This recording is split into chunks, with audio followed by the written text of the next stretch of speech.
ಓಂ ಶಾಂತಿ. ಇಂದಿನ ಮುರಳಿ ದಿನಾಂಕ 18 ಅಕ್ಟೋಬರ್ 2025. ಇಂದಿನ ಮುರಳಿ ಮಹಾವಾಕ್ಯಗಳು. ಬಾಬಾ ಮಹಾವಾಕ್ಯದಲ್ಲಿ ಆತ್ಮ ಅಭಿಮಾನಿ ಸ್ಥಿತಿಯ ಒಂದು ಸಂಪೂರ್ಣತೆಯ ಅನುಭವ ಮಾಡೋದಕ್ಕಾಗಿ ಅಥವಾ ಆತ್ಮನ ಮೂಲ ಸ್ಥಿತಿಯನ್ನು ಯಥಾರ್ಥ ಅರ್ಥಸಹಿತವಾಗಿ ಅನುಭವ ಮಾಡೋದಕ್ಕಾಗಿ ಅದಕ್ಕಾಗಿ ವಿಶೇಷ ಒತ್ತು ಕೊಟ್ಟಿದ್ದಾರೆ. मीठे बच्चे आत्म अभिमानी होकर बैठो, अंदर घोरते रहो मैं आत्मा हूँ. ಬಾಬಾ ಹೇಳ್ತಾರೆ, ನಿರಂತರ ಮಧುರ ಮಕ್ಕಳೇ, ಆತ್ಮ ಅಭಿಮಾನಿಯಾಗಿ ಕುತ್ಕೊಂಡಿರಿ. ಒಳಗಡೆಯಿಂದ ನಿರಂತರ ಈ ಒಂದು ಗುಟುಕ್ತಾ ಇರಬೇಕು. ಅರ್ಥಾತ್ ಹೇಗೆ ಶ್ವಾಸ ತಗೊಳ್ಳುವಾಗ ಕ್ಷಣವೂ ಶ್ವಾಸವನ್ನು ತಗೊಳ್ತಿರ್ತೀವಿ, ಬಿಡ್ತಿರ್ತೀವಿ. ಹಾಗೆ ಕ್ಷಣವೂ ಊಟ ಮಾಡಬೇಕಾದ್ರೆ ತುತ್ತನ್ನು ನುಂಗುತ್ತಾ ಇರ್ತೀವಿ. ಹಾಗೆ ಬಾಬಾ ಹೇಳ್ತಾರೆ, ಕಂಟಿನ್ಯೂವಸ್ಲಿ ಒಳಗಡೆ ಆತ್ಮ ಸ್ಥಿತಿಯಲ್ಲಿ ಸ್ಥಿತಾದಂತಹ ದೇಹದಿಂದ ನ್ಯಾರ ಆಗಿರುವಂತಹ ತಮ್ಮ ಆತ್ಮೀಯ ಸತ್ಯದ ಅನುಭವ ಮಾಡ್ರಿ. देही अभिमानी बनो, सच्चा चाट रखो तो समझदार बनते जाएंगे, बहुत फायदा होगा. ಬಾಬಾ ಹೇಳ್ತಾರೆ, ಒಳಗಡೆಯಿಂದ ನಿರಂತರ ನಾನು ಆತ್ಮ ಇದ್ದೀನಿ ಅನ್ನುವಂಥ ಅಭ್ಯಾಸ ಮಾಡಿರಿ. ಯಾಕೆ ಈ ಮಾತು ಬಾಬಾ ಹೇಳ್ತಾರೆ? ಇದರ ಯಥಾರ್ಥ ಅರ್ಥ ಏನು? ನಾ ಆತ್ಮ ಇದ್ದೀನಿ ಅಂತ ಅಭ್ಯಾಸ ಮಾಡೋದ್ರದ್ದು. ಈಗ ನಾನೊಬ್ಬ ಹೆಣ್ಮಗಳು ಅಂತ ಎಂದಿಗೂ ಕೂಡ ಅಭ್ಯಾಸ ಮಾಡೋದಿಲ್ಲ.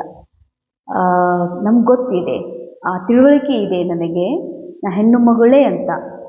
ನಾ ಹೆಣ್ಮಗಳು ಹೌದು ಅಲ್ಲ ಅಂತ ಕನ್ಫರ್ಮ್ ಮಾಡ್ಕೊಳ್ಳಿಕ್ಕೆ ನಾನು ಮತ್ತೆ ಯಾವುದೇ ಪ್ರಯೋಗಗಳನ್ನು ಮಾಡೋದಿಲ್ಲ.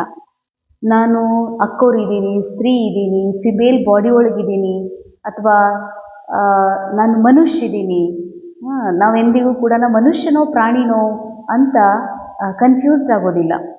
ಮತ್ತೇನೋ ಮನುಷ್ಯ ಇದೀನೋ ಇಲ್ಲ ಅಂತ ಲ್ಯಾಬ್ರೇಟರಿ ಒಳಗೆ ಟೆಸ್ಟ್ ಮಾಡ್ಕೊಳ್ಳೋದಿಲ್ಲ. ನಾ ಮನುಷ್ಯನೇ ಇದ್ದೀನಿ ಅಂತ ನಮಗೆ ಕನ್ಫರ್ಮ್ಡ್ ಇದೆ.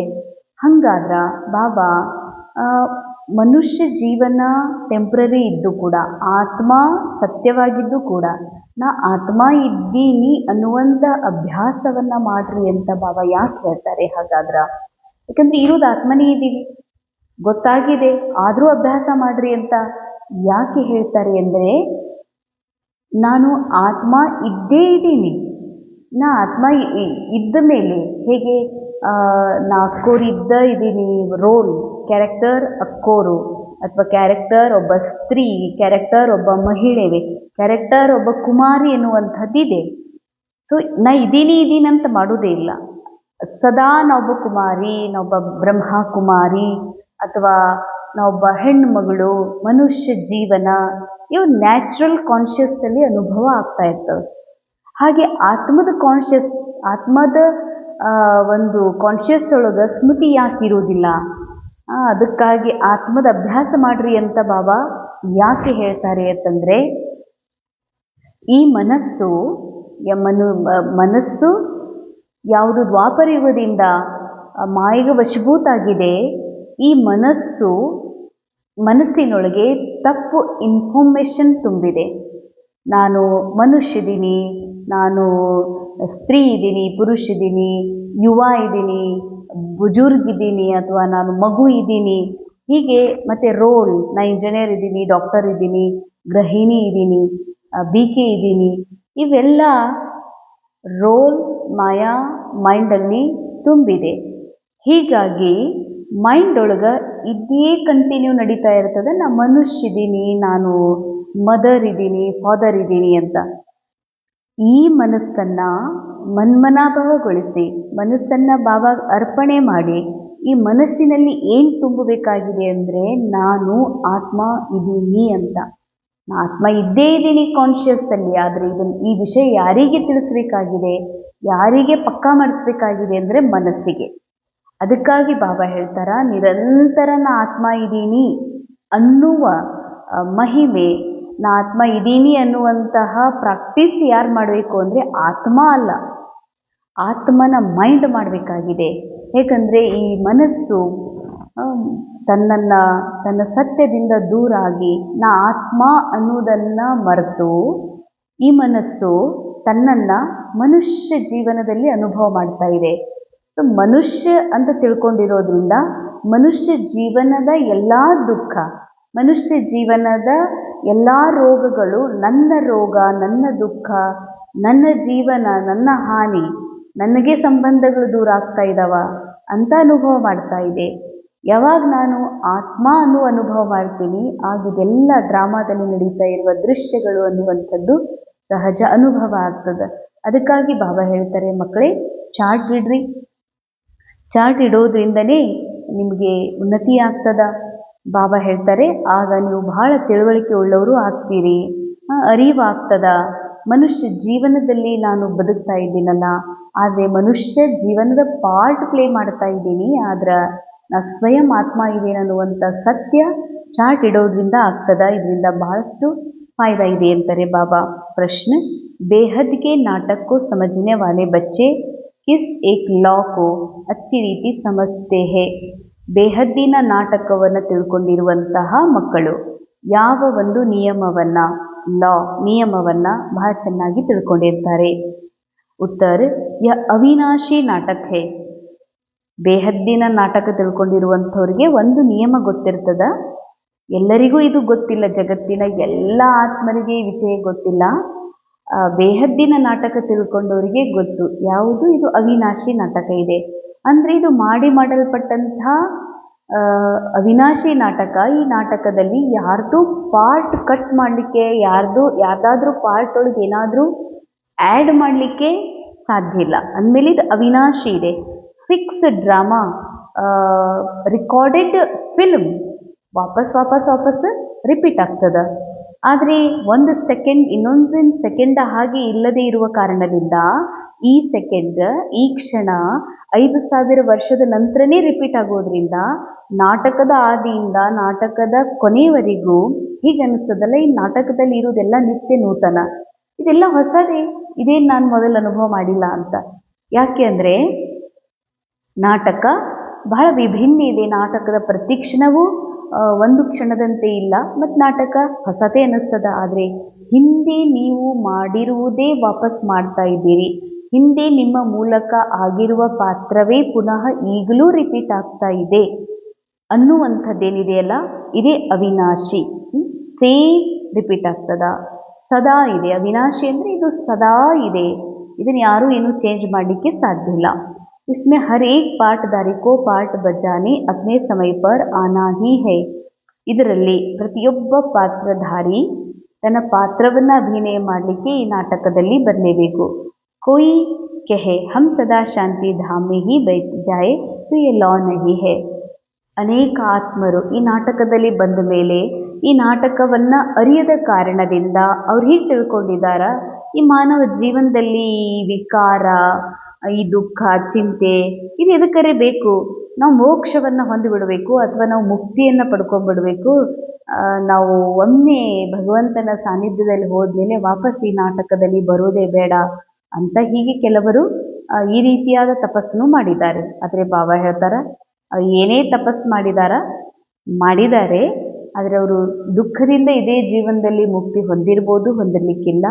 ಆದರೆ ಈ ನಾಟಕದಲ್ಲಿ ಬರುವುದರಿಂದ ತಪ್ಪಿಸ್ಕೊಳ್ಳಿಕ್ಕೆ ಸಾಧ್ಯ. ಅಲ್ಲೇ ನಮ್ಮ ಮೇಲೆ ಕೂಡ್ತೀನಿ, ನನಗೆ ನಾಟಕನೇ ಬೇಡ, ಈ ಥರದ ಪಾತ್ರನೇ ನನಗೆ ಬೇಡಪ್ಪ, ಇದು ಭೋಗಿಸುವುದೇ ಬೇಡ ಅಂತಂದ್ರೆ ನಡೆಯೋದಿಲ್ಲ ಅಂತಾರೆ ಬಾಬಾ. ಪಾತ್ರಧಾರಿ ಅಂದ ಮೇಲೆ ಒಂದು ಆತ್ಮ, ಆ್ಯಕ್ಟರ್ ಅಂದಮೇಲೆ ಆ್ಯಕ್ಟಿಂಗ್ ಮಾಡಲಿಕ್ಕೆ ಈ ನಾಟಕದಲ್ಲಿ ಬರಲೇಬೇಕು. ಲಾನೇ ಆಗಿಲ್ಲ, ಪ್ರತಿಯೊಬ್ಬರು ಈ ನಾಟಕದಲ್ಲಿ ಎಂಟರ್ ಆಗಲೇಬೇಕು. ಸ್ವಯಂ ಈ ನಾಟಕದ ನಿರ್ದೇಶಕ ಪರಮಾತ್ಮನು ಕೂಡ ಈ ನಾಟಕದಲ್ಲಿ ಬರ್ತಾರೆ. ಉಸಿ ತೋ ಪಾಠಧಾರಿ ಹಿ ನಹಿ ಕहेंगे, ಯಹ ಬೇಹದ್ ಕಿ ಬಾತೆ ಬೇಹದ್ ಕಾ ಬಾಬಾ ಹಿ ತುಮೇ ಸುನಾತೆ ಹೇ. ಯಾರಿಗೆ ಪಾಠಧಾರಿ ಅನ್ನೋದಿಲ್ಲ, ಯಾರು ಪರಮಧಾಮದಲ್ಲೇ ಕುತ್ಕೊಂಡ್ಬಿಡ್ತಾರೆ ಅವರಿಗೆ ಪಾಠಧಾರಿ ಅನ್ನೋದಿಲ್ಲ, ಪಾತ್ರಧಾರಿ ಅನ್ನೋದಿಲ್ಲ. ಆದಮೇಲೆ ಪ್ರತಿ ಆತ್ಮನ ಮೈಂಡ್ ಒಳಗೆ ಪಾತ್ರವನ್ನು ಅಭಿನಯ ಮಾಡುವ ಸ್ಟೋರಿ ರೆಕಾರ್ಡಿಂಗ್ ಇದೆ. ಆ ಸ್ಟೋರಿ ಟೈಮ್ ಅನುಸಾರ ಈ ನಾಟಕದಲ್ಲಿ ಪ್ಲೇ ಆಗಲಿಕ್ಕೆ ಪ್ರತಿ ಆತ್ಮನೂ ಕೂಡ ಈ ನಾಟಕದಲ್ಲಿ ಎಂಟರ್ ಆಗಲೇಬೇಕು. ಸೊ ಬಾಬಾ ಹೇಳ್ತಾರೆ ಎಲ್ಲ ಮಾತುಗಳನ್ನು ಬೇಹದ್ದಿನ ತಂದೆ ನಮಗೆ ತಿಳಿಸಿಕೊಡಲಿಕ್ಕೆ ಸಾಧ್ಯ ಇದೆ. मुरलिया मुख्य सार यथार्थ रीति याद को बाबा को याद करने व आत्मा अभिमानी बनने की मेहनत करनी है. ಯಥಾರ್ಥ ರೀತಿ ಜೈಸೆ ಹೇಗೆ ಬಾಬಾ ಯಾವ ರೀತಿ ತಮ್ಮನ್ನು ಆತ್ಮ ಅಂತ ತಿಳ್ಕೊಂಡಿರಬೇಕು ಮತ್ತು ನನ್ನ ನೆನಪು ಮಾಡಬೇಕಂತ ಯಾವ ರೀತಿ ಶಿವಬಾಬಾ ಇಚ್ಛಿಸ್ತಿದ್ದಾರೋ ಅದೇ ಅರ್ಥದಲ್ಲಿ ಯಥಾರ್ಥವಾಗಿ ತಿಳ್ಕೊಳ್ಳುವಂತಹ ಪರಿಶ್ರಮ ಪಡ್ರಿ ಅಂತಾರೆ ಬಾಬಾ. ಅಂದರೆ ಇದರ ಅರ್ಥ ನಾ ಆತ್ಮ ಅಂತ ತಿಳ್ಕೊಂಡೀನಿ, ಶಿವಬಾಬಾ ನಿರಾಕಾರ ಪರಮಾತ್ಮ ಅಂತಲೂ ತಿಳ್ಕೊಂಡಿದ್ದೀನಿ, ಆದರೆ ಇದೇ ಯಥಾರ್ಥ ಅಲ್ಲ. ಯಾಕಂದರೆ ಇಲ್ಲಿ first class, second class, third class ಮೂರೂ ಜನ ಬಾಬನ ಕ್ಲಾಸಲ್ಲಿ ಬಾಬನ ವಿದ್ಯೆಯನ್ನು ಓದುತ್ತಾ ಇದ್ದಾರೆ. ವಿದ್ಯೆ ಮಾತ್ರ ಒಂದೇ ಇದೆ, ಒಂದೇ ಮುರಳಿ, ಅದೇ ನಾಲೆಡ್ಜ್. ಉದಾಹರಣೆಗಾಗಿ ಬಾಬಾ ಮನ್ಮನಾಭವದ ಬಗ್ಗೆ ಹೇಳ್ತಾರಂತಂದ್ರೆ ಮನ್ಮನಾಭವದ ಅರ್ಥ ಆ ಮೂರೂ ಕೆಟಗರಿಯ ಜನರಿಗೆ ಬೇರೆ ಬೇರೆ ಅರ್ಥ ಆಗ್ತದೆ. ಆದರೆ ಬಾಬಾ ಹೇಳ್ತಾ ಇರೋದು ಹೇಗೆ ಬಾಬಾ ಅರ್ಥೈಸಬೇಕು, ಬಾಬಾ ಹೇಗೆ ಬಯಸ್ತಿದ್ದಾರೋ ಅದೇ ರೀತಿಯಲ್ಲಿ ಅರ್ಥ ಮಾಡ್ಕೊಳ್ರಿ, ಅದಕ್ಕಾಗಿ ಪರಿಶ್ರಮ ಪಡ್ರಿ. ನಾ ಆತ್ಮ ಇದ್ದೀನಿ ಅನ್ನುವಂಥ ಯಥಾರ್ಥ ಸತ್ಯವನ್ನು ಅರಿಲಿಕ್ಕೆ ನನಗೆ ಡ್ರಾಮಾದಿಂದ ಪರೆ ಆಗಬೇಕಾಗ್ತದೆ. ಡ್ರಾಮಾದೊಳಗಿದ್ದು ಒಬ್ಬ ಆ್ಯಕ್ಟರ್ ಅಂತ ಅನ್ನಿಸ್ಕೊಂಡು ಒಬ್ಬ ಮನುಷ್ಯ ಜೀವನದಲ್ಲಿ ಆತ್ಮದ ಯಥಾರ್ಥ ಸತ್ಯವನ್ನು ಎಂದಿಗೂ ಅನುಭವ ಮಾಡಲಿಕ್ಕೆ ಸಾಧ್ಯನೇ ಇಲ್ಲ. ಸಚ್ಚಾಯಿ ಸೆ ಅಪನಾ ಚಾರ್ಟ್ ರಖನಾ ಇಸ್ಮೇ ಹಿ ಬಹುತ್ ಫಾಯ್ದಾ ಹೈ.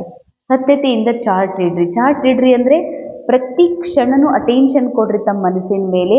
ಆ ಪ್ರತಿ ಕ್ಷಣವೂ ಕೂಡ ಆ ಕ್ಷಣಗಳನ್ನು ಮನಸ್ಸಿನ ಒಂದು ಕ್ರಿಯೆಯನ್ನು ಬಾಬಾ ಅರ್ಪಿಸ್ತಾನೆ ಇರಬೇಕು. ಇದು ಚಾರ್ಟ್ ಇಡೋದಾಗಿದೆ. ಇದರಿಂದ ಫಾಯ್ದಾ ಭಾಳ ಇದೆ ಅಂತಾರೆ ಬಾಬಾ. ಸೆಕೆಂಡ್ ಪಾಯಿಂಟ್, ಸಬ್ಸೆ ಬಡಾ ದುಃಖ ದೇನೆ ವಾಲಾ ಕಾಂಟ ಕಾಮ ವಿಕಾರ ಹೈ. ಎಲ್ಲಕ್ಕಿಂತ ದುಃಖ ಕೊಡುವಂತಹ ಮುಳ್ಳು ಯಾವುದು ಅಂತಂದರೆ ಕಾಮ ವಿಕಾರ, ಅರ್ಥಾತ್ ಕಾಮನೆಗಳು, ಅರ್ಥಾತ್ ಇಚ್ಛೆಗಳು.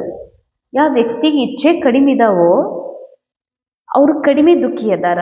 ಯಾವ ವ್ಯಕ್ತಿಯ ಮನಸ್ಸಿನೊಳಗ ಹೆಚ್ಚು ಇಚ್ಛೆಗಳದಾವೋ ಅವ್ರು ಹೆಚ್ಚು ಭೋಗಿಸ್ಬೇಕಾಗ್ತದೆ, ಹೆಚ್ಚು ಅನುಭವಿಸ್ಬೇಕಾಗ್ತದೆ. ಸಿಂಪಲ್ ಮಾತು. ಅದಕ್ಕೆ ಬಾಬಾ ಹೇಳ್ತಾರೆ ಅತಿ ಹೆಚ್ಚು ದುಃಖ ಕೊಡೋದು ಯಾವುದು ಅಂತಂದ್ರೆ ಕಾಮನೆ, ಕಾಮ ವಿಕಾರ, ಇಚ್ಛೆಗಳು. ಇದರ ಮೇಲೆ ಯೋಗ ಬಲದಿಂದ ವಿಜಯ ಆಗ್ರಿ. ಕಾಮ ವಿಕಾರದ ಮೇಲೆ ಯೋಗ ಬಲದಿಂದ ವಿಜಯ ಆಗ್ರಿ, ಪತಿತರಿಂದ ಪಾವನ ಆಗ್ರಿ. ಬಾಕಿ ಕಿನ್ಹಿ ಭಿ ಬಾತೋं से तुम्हारा कनेक्शन नहीं है. ಅಂಡರ್ಲೈನ್. ನಾನೀಗ ಆತ್ಮ ಯೋಗ ಬಲದಿಂದ ಈ ಮೈಂಡ್ ಒಳಗೆ ಏನೆಲ್ಲ ದೇಹವಾನದ ಇಚ್ಛಾ ಇವೆ, ಈ ಡ್ರಾಮಾಗೆ ಸಂಬಂಧಪಟ್ಟಂಥ ಇಚ್ಛೆಗಳಿವೆ, ಇದರಿಂದ ಮುಕ್ತ ಆಗಬೇಕು. ಯೋಗ ಬಲದಿಂದ ಇದರಿಂದ ಹೊರಗೆ ಬರಬೇಕು, ಅರ್ಥಾತ್ ಡ್ರಾಮಾದಿಂದ ಹೊರಗೆ ಬರಬೇಕು. ನಾನು ನಿರಾಕಾರ ಆತ್ಮ ಇದ್ದೀನಿ ಅಂತ ಬಾಬಾ ಹೇಳ್ತಾರೆ. ಇದು ಒಂದು ಅಭ್ಯಾಸ ಬಿಟ್ಟರೆ, ಇದು ಒಂದು ಇಂಟ್ರೆಸ್ಟ್ ಬಿಟ್ಟರೆ, ನೀವು ಬೇರೆ ಎದರೊಳಗೂ ಯಾವ ಇಂಟ್ರೆಸ್ಟು ಇರಬಾರ್ದು, ಯಾವುದೂ ನಿಮ್ಗೆ ಕನೆಕ್ಷನೇ ಇಲ್ಲ ಅಂತಾರೆ ಬಾಬಾ. ಈ ನಾಟಕದ ನಿರ್ದೇಶಕನಿಗೆ ಕನೆಕ್ಷನ್ ಇದೆ. ಎಲ್ಲಿ ಏನಾಗಬೇಕು, ದೇಶ ಹೆಂಗೆ ಪ್ರಗತಿ ಆಗಬೇಕು, ಈ ದೇಶ ಹೆಂಗೆ ವಿಶ್ವಗುರು ಆಗಬೇಕು, ಅನ್ಯ ದೇಶಗಳದ್ದು ಏನು ಆರ್ಥಿಕ ಸ್ಥಿತಿ ಆಗಬೇಕಿದ್ದು ನಿಂದಲ್ಲ ಕೆಲಸ. ಅವ್ರ ಫ್ಯಾಮ್ಲಿ, ಇವ್ರ ಫ್ಯಾಮ್ಲಿ, ಅಥವಾ ನನ್ನ ಮಗ ಮಗಳು. ಬಾಬಾ ಹೇಳ್ತಾರೆ ನಿಂದು ಏನೂ ಕನೆಕ್ಷನ್ ಇಲ್ಲ. ಮಗಳದು ವಿದ್ಯಾಭ್ಯಾಸ ಎಷ್ಟಾಗಬೇಕು, ಮಗಂದು ನೌಕರಿ ಏನಾಗಬೇಕು, ಅವ್ರ ಸ್ಥಿತಿಗತಿ ಏನಿರಬೇಕು, ಇದು ಡ್ರಾಮಾದಲ್ಲಿ ಮೊದಲೇ ನೂಂದಿದೆ. ನಾನು ಬಯಸೋದ್ರಿಂದ ಮಗ ದೊಡ್ಡವಾಗೋದು, ನಾನು ಬಯಸೋದ್ರಿಂದ ಮಕ್ಕಳೆಲ್ಲರೂ ಬೆಳೀತಾರ, ನಾನೇ ಬೆಳೆಸ್ತೀನಿ, ಇದು ಸಾಧ್ಯನೇ ಇಲ್ಲದ ಕೇವಲ ನನ್ನ ಮನಸ್ಸಿನ ಒಂದು ಕಲ್ಪನೆ ಅಷ್ಟೇ. ಹುಟ್ಟಿಸಿದ ತಕ್ಷಣ ಯಾವ ತಾಯಿ ಶರೀರ ಬಿಡ್ತಾಳೋ ತಿಳ್ಕೊಡ್ರಿ, ಒಬ್ಬ ತಂದೆಯಾಗಿ ತಾಯಿನವ್ರು ಶರೀರ ಬಿಟ್ಟರು, ಅವ್ರ ಲೈಫ್ ಕಂಟಿನ್ಯೂ ಆಗ್ತದೆ. ನಾ ಇರುತಕ ಅನ್ಕೋತೀನಿ ನನ್ನಿಂದ ಇವ್ರ ಲೈಫ್ ನಡೆದಿದೆ ಅಂತ. ಇಲ್ಲ, ಡ್ರಾಮಾನುಸಾರ ಅವ್ರ ಲೈಫ್ ನಡೀತಾ ಇದೆ. ಆದರೆ ಈ ಮನಸ್ಸು ಭ್ರಮೆಯೊಳಗೆ ಬರ್ತದ, ಇದು ನನ್ನಿಂದ ನಡೆದದಂತ. ಅದಕ್ಕೆ ಬಾಬಾ ಹೇಳ್ತಾರ ಯಾರ ಜೊತೆಗೂ ನಿಮ್ದೇನೂ ಕನೆಕ್ಷನ್ ಇಲ್ಲ. ಇದು ಹೀಗೆ ಮಾಡಬೇಕು, ಹಾಗೆ ಮಾಡಬೇಕು. ನಂದು ಒಂದೇ ಒಂದು ಲಕ್ಷ್ಯ, ಒಂದೇ ಇಂಟ್ರೆಸ್ಟ್ ಇರಬೇಕು. ಈ ಮನಸ್ಸೇನು ಇಚ್ಛೆಯೊಳಗೆ ಸಿಕ್ಕಾಕೊಂಡು ದುಃಖದ ಅನುಭವ ಮತ್ತು ದುಃಖದ ಭೋಗನೆಯೊಳಗೆ ಭೋಗಿಸ್ತಾ ಇದೆಯಲ್ಲ, ಇದರಿಂದ ಹೊರಗೆ ಬರಬೇಕು. ಇದರಿಂದ ಹೊರಗೆ ಬರಬೇಕು ಯೋಗ ಬಲದಿಂದ, ಬಾಬನ ಜೊತೆ ಕನೆಕ್ಷನ್ ಜೋಡಿಸೋದ್ರಿಂದ. ಇದು ಒಂದೇ ಲಕ್ಷ್ಯ, ಇದು ಒಂದೇ ಇಂಟ್ರೆಸ್ಟ್ ಇರಲಿ ಅಂತಾರೆ ಬಾಬಾ. वरदान प्रैक्टिकल जीवनದ ಮೂಲಕ परमात्मा ज्ञान का प्रूफ देने वाले धर्म युद्ध में विजयी भव. ಪ್ರಾಕ್ಟಿಕಲ್ ಜೀವನದ ಮೂಲಕ ಅಂದರೆ ತಮ್ಮ ಸಾಕಾರ ಜೀವನದ ಮೂಲಕ ಪರಮಾತ್ಮನ ಜ್ಞಾನದ ಪ್ರೂಫ್ ಕೊಡುವಂತಹ ಅಂದರೆ ಪ್ರತ್ಯಕ್ಷ ಪ್ರಮಾಣ ಕೊಡುವಂತಹ ಧರ್ಮ ಯುದ್ಧದಲ್ಲಿ ವಿಜಯಿಗಳಾಗ್ರಿ ಸ್ವಯಂ ಬಾಬಾ ವರದಾನ ಕೊಟ್ಟಿದ್ದಾರೆ. ಧರ್ಮದ ಯುದ್ಧ ಅಂದರೆ ಯಾವುದು ಮನಸ್ಸಿನಲ್ಲಿ ಒರಿಜಿನಲ್ ಮನಸ್ಸು ಶುದ್ಧ ಪಾವನಕಾರಿ ಮನಸ್ಸಿನೊಳಗ ಏನು ಮನಸ್ಸು ಮರ್ಜ್ ಆಗಿ ಒಂದು ಮಾಯಾ ಮನಸ್ಸು ಒಂದೇ ಇದೆ, ಬಟ್ ಆ ಮನಸ್ಸಿನ ಪ್ಯೂರಿಟಿ ಮರ್ಜ್ಡ್ ಆಗಿ ದೇಹದ ಜಗತ್ತಿನ ಏನು ಸ್ಮೃತಿಗಳದರಲ್ಲಿ ತುಂಬಿದೆ. ಬಾಬಾ ಹೇಳ್ತಾರ ಅದನ್ನು ಹೊರಗೆ ಹಾಕ್ಲಿಕ್ಕೆ ಯುದ್ಧ ನಡೀತಾ ಇದೆ. ಅದು ನನ್ನ ಮನಸ್ಸು ಇಷ್ಟಪಡೋದಿಲ್ಲ. ತನ್ನ ಹಳೆಯ ಕಲಿಯುಗದ ಅಸ್ತಿತ್ವ, ಕಲಿಯುಗದಲ್ಲಿ ಏನು ಒಳ್ಳೆ ಹೆಸರು ತಗೊಂಡಿದೆ, ದುಡಿದಿದೆ, ಏನೋ ಅನಿಸ್ಕೊಂಡಿದೆ, ಅದನ್ನು ಬಿಡಲಿಕ್ಕೆ ಮನಸ್ಸಿಗೆ ಬಹಳ ನೋವಾಗ್ತದೆ. ಧರ್ಮ ಯುದ್ಧ ನಡೀತದೆ. ನಾನು ಸತ್ಯ ಆತ್ಮ ಆಗಲಿಕ್ಕೂ ಅಥವಾ ಝೂಟ ಸುಳ್ಳು ನಾನು ಯಾರು ಅನ್ನೋದನ್ನು ಮರಿಲಿಕ್ಕೂ ಯುದ್ಧ ನಡೀತದ. ಈ ಧರ್ಮ ಯುದ್ಧಿದು ಈ ಯುದ್ಧದಲ್ಲಿ ವಿಜಯ ಆಗ್ರಿ ಅಂತಾರೆ ಬಾಬಾ. ಹೇಗಾಗ್ರಿ? ಪ್ರಾಕ್ಟಿಕಲ್ ಜೀವನದ ಮೂಲಕ ಪರಮಾತ್ಮನ ಪ್ರತ್ಯಕ್ಷ ಪ್ರಮಾಣವನ್ನು ತೋರಿಸೋದ್ರಿಂದ. ಈಗ ಧರ್ಮಯುದ್ಧದ ಸ್ಟೇಜ್ ಮೇಲಿದ್ದೀರಿ. ಈ ಧರ್ಮಯುದ್ಧದಲ್ಲಿ ವಿಜಯ ಆಗುವ ಸಾಧನ ಅಂದರೆ ತಮ್ಮ ಪ್ರಾಕ್ಟಿಕಲ್ ಜೀವನ. ಯಾಕೆ ಅಂದರೆ ಪರಮಾತ್ಮ ಜ್ಞಾನದ ಪ್ರೂಫನೇ ಪ್ರಾಕ್ಟಿಕಲ್ ಜೀವನ ಆಗಿದೆ. आपकी मूर्ति से ज्ञान और गुण प्रैक्टिकल में दिखाई दे. ಬಾಬಾ ಅಂತಾರ, ಜ್ಞಾನ ಶಬ್ದದಿಂದ ಹೆಚ್ಚು ಹೇಳೋದಕ್ಕಿಂತ ಜ್ಞಾನ ನಿಮ್ಮ ಪ್ರಾಕ್ಟಿಕಲ್ ಜೀವನದಲ್ಲಿ ಕಾಣಬೇಕು, ಗುಣಗಳು ನಿಮ್ಮ ಜೀವನದಲ್ಲಿ ಕಾಣಬೇಕು. ಕಾಣ್ತು ಅಂದ್ರಲ್ಲಿ ನಾನು ಪ್ರಾಕ್ಟಿಕಲ್ ಪ್ರೂಫ್ ಹೇಳೋ ಜರುರತ್ತಿಲ್ಲ.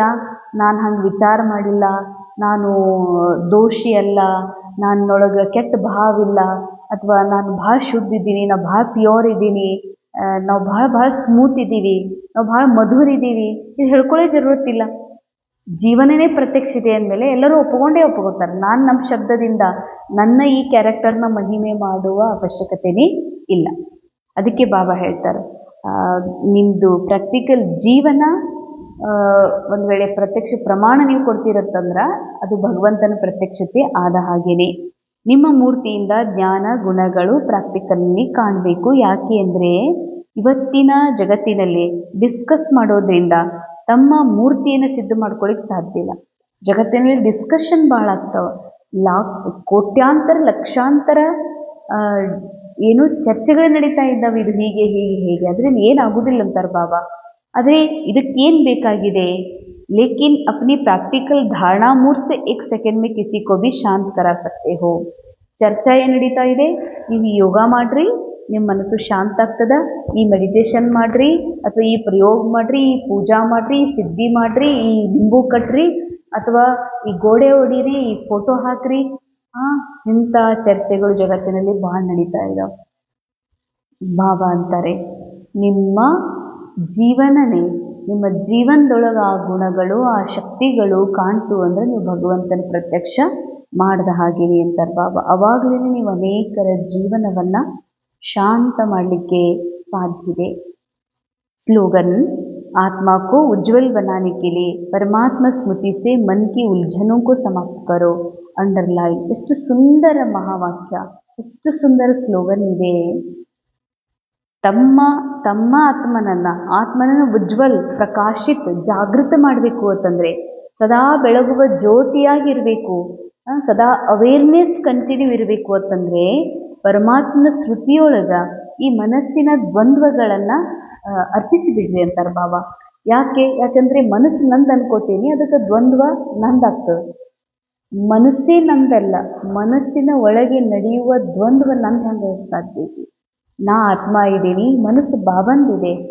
ತನು ಮನ ಧನ ಅರ್ಪಿತ ಅಂತ ಭಕ್ತಿಯೊಳಗೆ ಹೇಳ್ಕೊತಾ ಬಂದೀವಿ.